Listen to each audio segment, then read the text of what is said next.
Hello and welcome to another episode of PodcastDX, the show that brings you interviews with people just like you whose lives were forever changed by a medical diagnosis. I'm Lita. I'm Ron. And I'm Jean Marie. Collectively, we're the hosts of PodcastDX. We would like to welcome our guest today, Myisha Malone-King, back to the show. As you may recall, Myisha spoke with us in Season 7 about Crohn's disease. And am I saying that correctly, Myisha? Yes, you are. Okay. Myisha is a passionate, dedicated advocate, and she's received, I can't talk, proclamations from states for recognition of her advocacy and IBD awareness. Hello, Myisha. Hi, Myisha. Good afternoon. Thank you for having me. It's a pleasure, always a pleasure to be amongst you guys and on your podcast. Thank you. Yes, and again, thank you for coming back on this show and taking time out of your day to spend with us. Yes. It's been a while since we last spoke, but we've been keeping up with you on social media. Can you start out by first telling our listeners what severe asthma is? And then I know we're going to be talking about you or a family member. Well, we're talking about myself and my daughter. Okay. We both have two different forms of asthma. My daughter has something called athletic asthma, which is normally induced or brought on when you do athletics. My daughter is, she's a competitive double Dutch speed jumper. Oh, okay. Wow. So she before COVID, she was very passionate. They was in the process of raising funds to go back to the Apollo Theater. Every year on December the 3rd, they have this big competition with double Dutch jumpers from all over the country, from Japan, Australia. They all convene at this one place, the Apollo Theater, to compete for the top number one double Dutch team in the world. Oh, wow. That's fantastic. Yeah, I mean, and getting to the Apollo is big. Sure. So, wow, kudos to her. Yeah. Like she loved it, but since COVID happened, she's not as athletic, and she really misses being, athletic. And something that's important to me is because pre-COVID, it seemed like everything was okay. When COVID happened in January the 26th, I found out that me and my whole house had COVID. Oh, wow. We took all the precautions, wiped down constantly, washing our hands, and we got COVID. Oh, I'm so sorry. So Me sorry and to my hear kid that. was asymptomatic. Okay. My husband wasn't.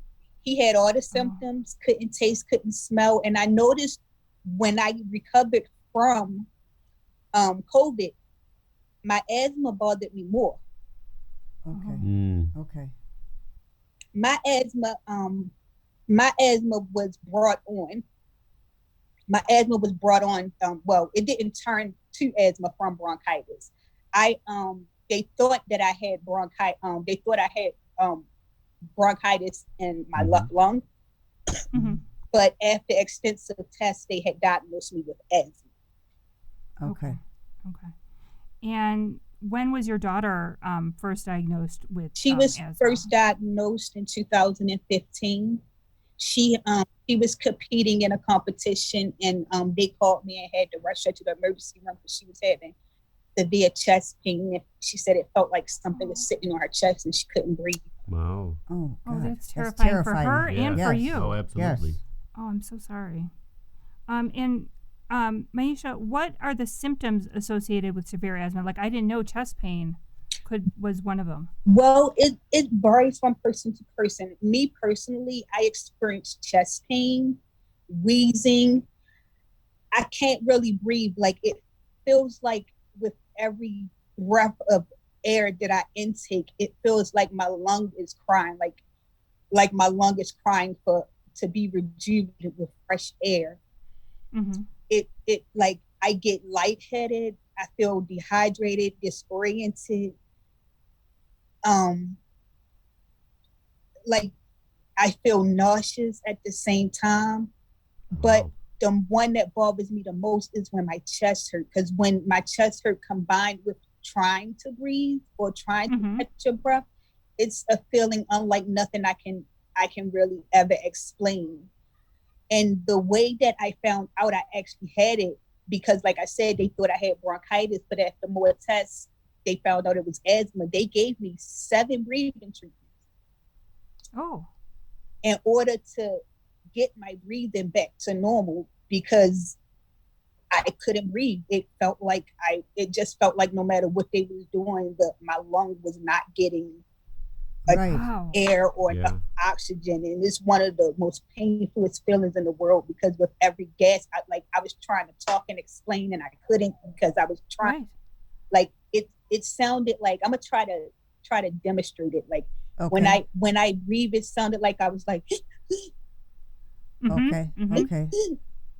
and like Wow. with And- every intake, it just felt like it was just so hard. And I always keep my pumps on me. I have a Good. I have a go-to pump, Mm-hmm. and then I have an emergency pump.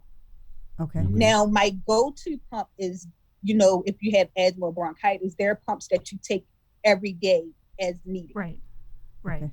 My emergency pump is a pump that I would take in case in the process of a severe asthma attack that works a lot quicker. Okay. And I've heard that recently, a lot of people take, and I'm trying to think of what it's called, the red one, is their rescue inhaler. Albuterol? Symbicort.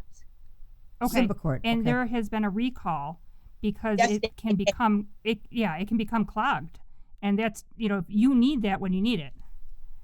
Ironically that you brought that up, I actually was on Symbicort. I was on Symbicort Okay. for 2 years, and I had a problem with me coughing up mucus because the Mhm. medicine used to get caught up on my throat.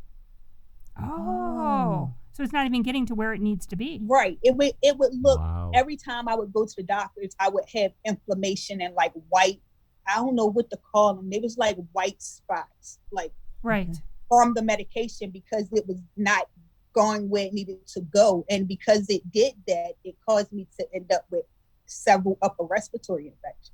Oh, I'm so sorry. Wow. So Does a nebulizer make it easier or more effective? I had to fight to get a nebulizer. Okay. I tell you, step That's a therapy is shame. something else, but that's another story. Okay. My nebulizer actually helps me better than my pumps. Okay. Sure. Like I would prefer to get on a nebulizer than to take my pump, because it seemed like it works better to me. Okay. Right. Yeah. I could. I think it aerosols it more, Yeah. right? It Yeah. aerosolizes it. Yeah.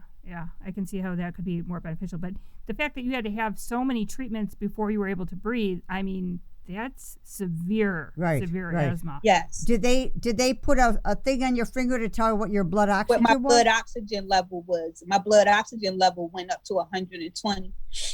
Wow. Whoa. It kept going. Like it was bad. Like it was really bad. And you won't believe what brought it on though. What? I was eating freeze pop. What was it? Oh. A freeze pop? Yes. I So was eating it like a vasovagal reaction? Oh, maybe. Or was it? Huh. Do you think? I- Yeah, Was maybe it the cold. Was it nerve or? You know the little freeze ices that you Yeah, know, Yes. Yeah. it was one of those, and I was eating it, and then I started getting a tickle in my throat. Whenever my asthma Okay. about to bother me, and I'm about to have a coughing spasm, I'll get a tickle in my throat. So I ate the freeze pop, and then all of a sudden my throat started tickling. So I immediately grabbed my Symbicort, took it. As soon as I sprayed the Symbicort, I had a coughing fit, and it would not stop. Okay. I literally coughed for 2 minutes and 10 seconds, nonstop. Oh my Oh. goodness. Oh wow. They kept asking me, was I okay? Mm-hmm. They kept, telling me, I was like, I can't breathe. So we was giving me my pump and stuff. So because I couldn't breathe, I'm only 5 minutes away from the hospital. I walked to the hospital, non-breathing and all, because I thought if I walked, it would help relax me, while I'm walking. So when I get to the emergency room, the lady ain't even checked me in. She just took me straight to the back and put me on the machine. Oh, Mhm. good. Yeah. Good. Yeah, because that's That's 'Cause scary. when I got to the emergency room, it was just bad. I was gasping. Mhm. It was like, Right. and I just wrote down what I wanted them to know because I couldn't talk. It was just bad. Mhm. Well, I'm glad that triage nurse got Knew you what back to there right do. away. Right, Yes, right. that's great. Terrifying, but yeah, good that you did that. Pardon me, excuse me. Myisha, how has having a child with asthma affected your ability to raise your child or children and allow participation in recreational activities? Well, I'm more cautious than I was before because she has asthma. So before Mm-hmm. she even leaves out the house, we take precautionary measures. We give her breathing treatment before she leaves. We make sure she takes her rescue inhaler with her as well as her go-to inhaler, and then she takes 2 puffs of her go-to inhaler. Now the inhaler that she has is orange and it flips over, and Okay. she has to breathe it in. Mm-hmm. It's called it's OR Obera Obora. Oh, yeah, right. I've seen it. But is it like a powder that she has to like suck in? No, it's Okay. mine's is powder. I Okay. can show you what my pump look like Okay. because Yeah, I was gonna say when you go to the Yeah. when you I have to breathe it in. This is Is it the purple? box it comes. It's called flaxanone propionate Okay. and salmeterol inhaler. Okay. And when I take the top off, I have to breathe it in and hold my breath for 3 seconds in order Okay. for So the powder to do what it work. needs to do. Yes. Okay. Okay. Hmm. Well, I am thankful that there are medications out there that can, make a difference. Right. Because it sounds like a very challenging condition to work with, but you guys seem to have it under control, and even having the emergency treatment available is great. Right. Are there any other adaptations that you could make in your household to make it easier for you and your daughter? Like air filters. Yeah, like air We filters. have air filters. We have air purifiers throughout our house because our houses were built in the 1920s, so they're old, Mm-hmm. antique. So throughout my whole house, we have purifiers and air purifiers in every room. Okay. That's great. That's good. Yeah, Yeah. for sure. Yeah. And how common is uncontrolled asthma, and what kind of we've already kind of talked about the treatments, but is it a common thing, and is it common in your family, or are you two the only ones? Well, that have it? I would say it's kind of common and it's kind of not common because my mother had bronchitis. My sister, she was born with asthma and outgrew it. Okay. My brother has bronchitis and my father has bronchitis. And me and my daughter has asthma. Okay, Mhm. so there's breathing problems in the family line. Right. Yeah. So at least you knew what to kind of expect. Yes. Okay. All right. And you said that you guys all had COVID. Did Mhm. COVID make things worse? Yes. Let me tell you, I can't even walk from here to the bottom of my step without having to catch my breath. And the heat makes it terrible. Like, I've never had problems breathing or walking in the heat. I love to walk. Now I can't even walk for 5 minutes without having to take my inhaler. Like, it's like COVID really affected my lungs. Like, I often find myself having these bouts of coughing, and it Right. most of the time happening in the middle of the night while I'm asleep. And like, I've noticed that when I breathe in air, I can't hold my breath as long as I could before COVID. Like, if I hold my breath for at least 5 seconds, I'm going to start coughing. That guy, excuse me for interrupting. That guy that we interviewed from the Netherlands. I need more than that. He was a health coach, and he came up with some kind of a breathing technique, laying on your stomach. I don't know, but I was going to ask. I know in the hospital, can respiratory therapy help? Right. I know in the hospital for people that are having trouble breathing, for some reason, it doesn't make sense to me, but they laid the people on their stomach. Yeah, I was about to say that. I was about to say when I had to take breathing treatment exercises, they had me lay on my stomach. Actually, in kids, the reason why they tell you to give kids tummy time is because when you're laying on your stomach, it allows your lungs to fully expand. So when you breathe in, you're getting a fresh breath, and it goes straight down. It's the way that the position is. Okay. Okay. So that does help. Positioning does help. Yeah. Oh, and I've also heard about like you play the drums. Like percussion. Percussion, yes, right. Percussion to open things to up. open up right. your lungs, or they have this little thing. It's shaped like an L, and you just blow in it. Oh, right. Yes, with the bubble that goes up and down. Right. Yes. Okay. Yeah. It works really good, especially if you do it every day, because it lets you know where your levels are, and you can train and your lungs practice expanding and closing as you breathe. Okay. Wow. Good advice. Yeah.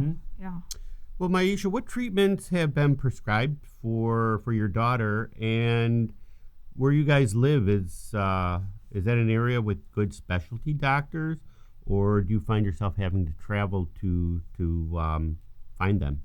Well, actually, no. One of the top hospitals is only 20 minutes from me, Johns Hopkins Hospital. Oh, yeah. Good. Okay. Yeah. Johns Hopkins is 20 minutes from me. MedStar Health is 5 minutes from me. And University of Maryland is 6 minutes from me. Oh, That's wow. perfect. You're, a great central location. Close to all hospitals. Well, my daughter, like I said, she normally takes prednisone.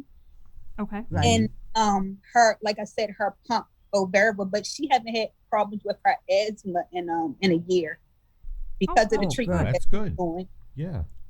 Oh, good. That's good. Glad to hear it. Well, are you part of any online support groups?